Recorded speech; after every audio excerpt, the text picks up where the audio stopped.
We're here today for two reasons that coincide. One is to say thank you, and the other is to serve you something. I know you're dying to eat right now. Get to that big lunch. But listen, you need to know the gratitude that I, my fellow Texans, and your fellow Americans have for you, for what you're doing, and what you continue to do.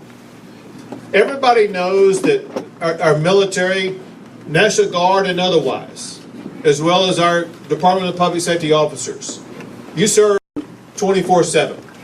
There are times when you're deployed, times when you're not deployed, but the fact of the matter is, having you available to serve the state of Texas or the United States of America is essential for Texas and for our country to remain sovereign, free, and safe. And that's exactly what you are delivering to the people of our great state. And I want to say thank you so much for everything that you're doing.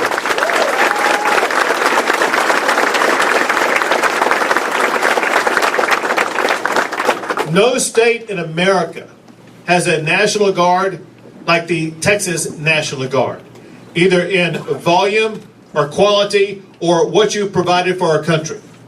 Our country, meaning people outside the state of Texas, they know exactly what you have done, the difference that you've made.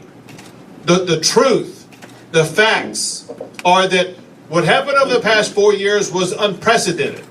More than 11 million people came across our border illegally. It's not just the volume of people, it is the intent, the crime, the harm that they caused along the way. Y'all surely know the stories. There have been little girls in Texas raped and murdered by people who have come across the border illegally.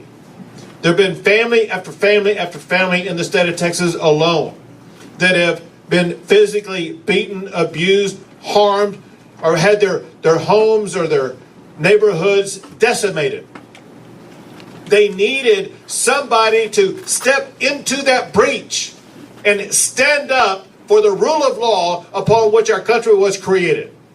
The men and women who did that are the men and women of the Texas National Guard and the Texas Department of Public Safety. Americans, thank you for your service.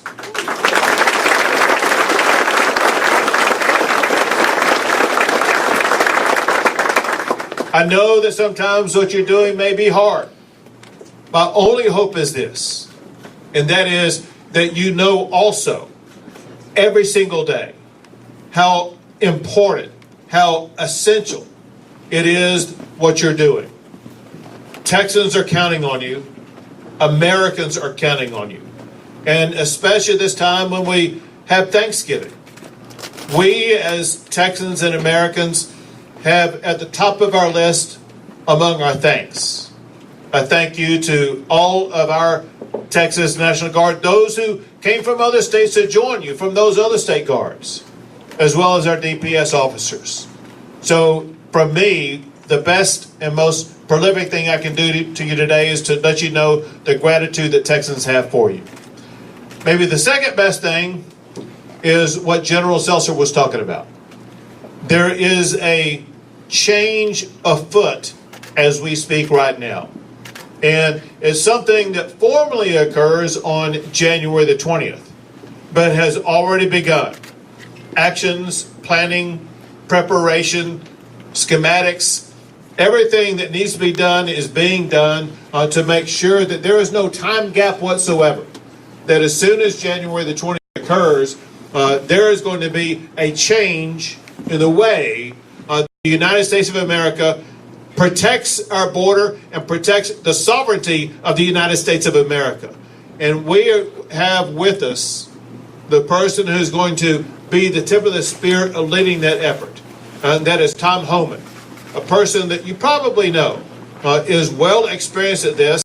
If I recall correctly, you served in the Border Patrol, served the head of ICE, and as we say in Texas, this is not his first rodeo.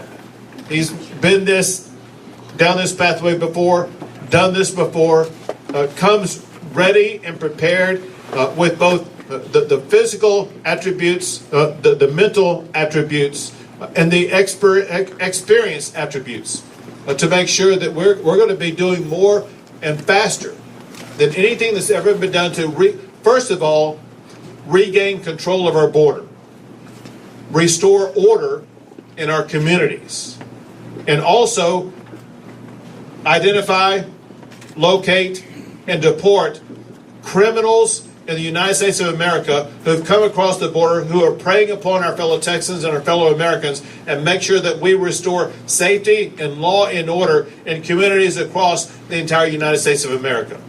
And I'm proud to have with us today the next Border Czar, and that is Tom Homan.